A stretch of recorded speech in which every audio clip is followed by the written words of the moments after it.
हाँ, संत सभा नामक एक स्थापना की थी टुकड़ी की, उसका सेनापति भी था। हमारे परदादा की तो एक दिलचस्प कहानी ये भी है कि मानगढ़ पे जो एक बार सभा होनी थी, उनमें यहाँ पर 3 संघ के पुलिस आए थे। अच्छा। हाँ, और हमारे दादा के साथ वो मानगढ़ चल रहे थे। अच्छा। उनमें से वो पुलिस इस तरह हमारे परदादा के साथ बर्ताव किया, तो हमारे दादा क्रोधी मिजाज के थे। उसका हाइट भी 6 फुट से ज़्यादा था, कदावर थे, सशक्त थे। कहा जाता है कि 15 मन, एक 20 किलो का 1 मन होता है, और ऐसे 15 मन की जो कोठी थी अनाज की रखने की एक साधन, उसको यूं ही बाहों में उठा लेते थे, इतना शक्तिशाली। तो वो रास्ते में चलते चलते उन 3 पुलिस वालों ने उसके साथ बदमाशी की। अच्छा। तो बातों के अनुसार कहा जाता है एक को तो बगल में दबा के उसको तुरंत मार दिया। अच्छा।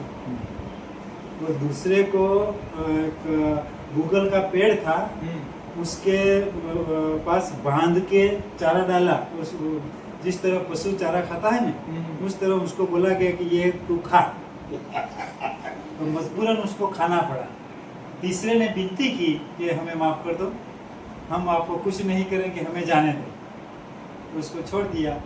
तो उन्होंने संत ने जाके राजा को या किसी को कुछ बातें सारी बताई। इस तरह वो स्थानिक जो शासन था राजा रजवाड़ा का, उसके भी थोड़ा विरुद्ध, मतलब कि थोड़ा लोहा लेना पड़ा। इस तरह थोड़ी छोटी मोटी बातें बनती रही। ये हमारे परदादा की बात थी। और गोविंद गुरु के साथ कई उसके चेले थे।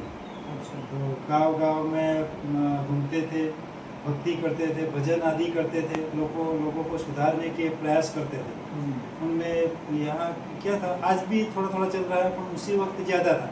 कपड़े भी कम पहनना, मजदूरी करना, जो आय आती थी उसमें से ज़्यादातर 75% तो शराब में चली जाती थी। तो उसके पास खान पान के लिए और पिछले समय में अच्छे स्वास्थ्य के लिए या रख रखाव के लिए कुछ बचता भी नहीं था जी। तो उसको सुधारने के लिए भी गुरु गोविंद ने इस मंडलियों के द्वारा, सभाओं के द्वारा कई सारे प्रयास किए ताकि थोड़ा सुधार आए।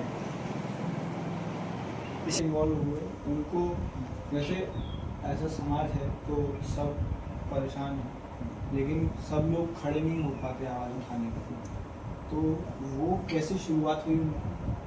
तो गोविंद गुरु ने वो भजनावली मंडली आध्यात्मिकता शुरू की, थोड़ा सुधार करने की जो उसने मुहिम छेड़ी जी। उसमें वो हर गांव में घूमते फिरते थे जी। तो वो हमारे परदादा के संपर्क में आए, यहाँ भी आए थे। तो उसके संपर्क में आए, वार्तालाप हुआ, उनमें उसकी बातों में थोड़ी अच्छी लगी जी।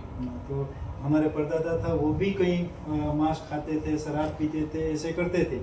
लेकिन गुरु गोविंद की बातों में आकर उसको लगा कि ये तो अच्छी बात है, बड़ी बात है। इस प्रकार तो हमारा परिवार, हमारा ये जो सारा समाज है वो सुधर सकता है जी। इसी तरह उनकी बातों में आके उसके साथ जुड़ गए। अच्छा जी। तो आज की डेट में जब आप ये सोचते हैं कि इतना बड़ा हत्याकांड हो गया, तो आज की जनरेशन में उसका आपको क्या फील होता है, क्या इम्पैक्ट है? या अभी तक वो कहानी बाहर ही नहीं आई अगर हम सोचें तो उसके बारे में आपका क्या थॉट है? उसके बारे में हमारा थॉट है कि यह छोटी छोटी जो घटनाएं घटित तो हुई थी जी। वो आमतौर इतिहास के पन्नों पर आई थी जी। इतना बड़ा कांड वो जलियांवाला बाग से भी बढ़िया है जी। फिर भी उजागर नहीं हुआ। तो यहाँ ये हमारे पूरे समाज, यहाँ के नेता जो कोई था, उन्होंने वो बात आगे बढ़ाई ही नहीं जी। ये अभी जो उजागर हुई है, इनमें भी सारा श्रेय अर्जुन सिंह पारगी, हमारा भाई लगता है, भंडारा के निवासी है, उन पर जाता है जी। तो इस तरह यहाँ जो कुछ हुआ वो दबा का दबा रह गया जी। धीरे धीरे करके ऐसे व्यक्ति जो थे, बहुत सारे उन्होंने किताबें भी लिखी है, इस पर भी प्रकाश डाला है जी। हाँ, उन्हीं के जरिए ये पूरा कांड और पूरी जो वास्तविकता थी, इतिहास, वो उजागर हुआ है जी। अभी तो क्या है, उनके प्रयास से यूनिवर्सिटियों में भी थोड़ा थोड़ा जी। कुछ किताबें और ये सब जी। आया है। और कुछ कोई कोई बात, कोई किस्सा अगर आपको याद हो, और दादाजी की कहानियाँ अगर सुनी हो आपने? हमारे दादाजी की एक बड़ी अच्छी कहानी है। उसी वक्त वो शिकार करना था ना, जी। तो ये ऐसे हिरण है, खरगोश है, ऐसा तो शिकार सब कुछ कोई भी कर लेता था, जी। पर उनको बाघ का शिकार करना बड़ा अच्छा लगता था। अच्छा। तो उनके लिए यहाँ पर ये पहाड़ी दिख रही है, वहाँ बहुत गीच जंगल था। तो वो जंगल में पास पास जो पेड़ थे, तो दोनों पेड़ के बीच रस्सियों का झोला बांधते थे। अच्छा। हाँ, और सामने पेड़ पर एक दूसरी रस्सी बांध देते थे, और नीचे एक बकरा बांध देते थे। बकरे को मारा जाता था कुछ पत्थर आदि से, तो बकरा आवाज करता था। तो उसकी आवाज सुनकर बाघ, मतलब वो टाइगर आता था उसको शिकार करने के लिए।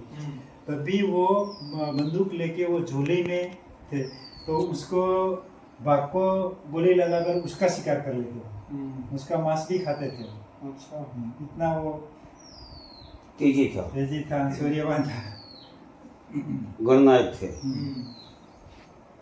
और भाई ने वही बात छेड़ी थी रास्ते में, काला पानी की सजा के बारे में, वो प्रकाश डालो तो सही रहेगा। अच्छा, अभी आपने बताया जो मानगढ़ पर हत्याकांड हुआ, जी जी। उसके बारे में गोविंद गुरु के साथ वो जुड़े हुए थे।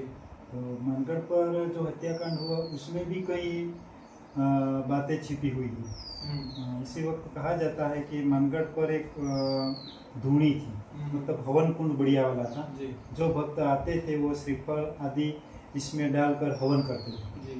तो जब तक उसमें सच था, आध्यात्मिकता थी, प्रभु का वास था, तब तक उनके विरुद्ध अगर कोई भी कुछ करे, हमने देखा नहीं, मतलब सुना तो है, कोई गोली चलाता था तो उसमें से गोलियां निकलने के बदले पानी निकलता था। अच्छा। ऐसी कहानियां हैं किताबों में, रंग तरंग में भी कई बार आ चुकी, हमने पढ़ा था। वो सही कितनी है गलत कितनी है वो तो उसी की बात जानेंगे। लेकिन उसी वक्त वो मानगढ़ पर बढ़िया वाली सभा थी, संप सभा थी। ये बारे में ही थी कि हमारे ऊपर कौन कौन से कड़े कायदे हैं, किस तरह उसका विरोध करना है, कौन से चीज से बचना है, क्या खाना क्या नहीं खाना, वही के लिए बड़ी सभा रखी थी। इनमें गुजरात, राजस्थान, मध्य प्रदेश, महाराष्ट्र से कई लोग आए हुए थे, लाखों की तादाद में। तो इससे आप ये इससे फिर अंग्रेज सरकार को दिक्कत कैसे होगी? अब जैसे आप तो सम सभा कर रहे हैं, लेकिन ऐसा हुआ जो मुझे सर ने भी समझाया कि शराब बंद हुई तो रेवेन्यू कम हुआ। बिल्कुल, तो वो भी एक कारण वही था। जी जी, थोड़ा समझाइए उसको। तो उसका सम सभा में मेन कारण तो यही था।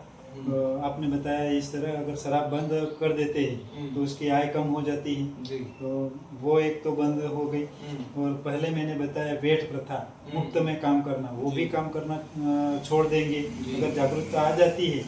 तो ऐसे ऐसे कई कारण थे।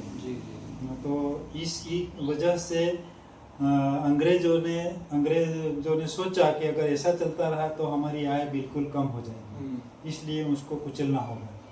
ये आध्यात्मिकता, ये सभा, ये बंद होनी चाहिए। कई बार तो सभाएं बंद करवाई थी, लेकिन ये बढ़िया वाली सभा थी।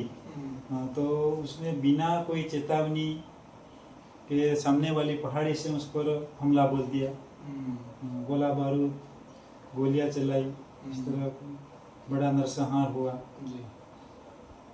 और इनमें भी कहा जाता है कि एक श्रीफल में कोई गाय का खून, कलेजा, वो भर के लाके वो हवन कुंड था, इसमें डाल दिया गया। इसीलिए उसकी आध्यात्मिकता या सच या कोई कुछ काम नहीं कर सका, मतलब दुनिया अपवित्र हो गई। इससे ये हत्याकांड संभव हुआ। इसी वजह से अंग्रेजों को लगा कि ये गोविंद गुरु के साथ है, उसकी जो जो टोलियां है उस सबको यहाँ से बाहर करना होगा, तभी ये रुकेगा, बाकी ये रुकने वाला नहीं। ऐसा सोचकर उसको काला पानी की सजा करवाया। तो पहले तो बड़ौदा जेल भेजा, वहाँ से उनको फिर अंडमान निकोबार में भेज दिया। अच्छा, तो फिर वो उम्र कैद वहीं पे उनकी? उम्र कैद पर वहीं पर रखा था, लेकिन कई साल बाद थोड़ी सच्ची बातें सामने आई। कुछ ये संत के राजा थे, बारिया के राजा थे, मेवाड़ राजस्थान के कुछ राजाओं ने मिलकर गोविंद गुरु और पूजा पारगी के बारे में राजाओं और अंग्रेजों को कुछ सच बताए कि ये आध्यात्मिक है, इतना सरकार विरोधी नहीं है, उसको आप निकालो।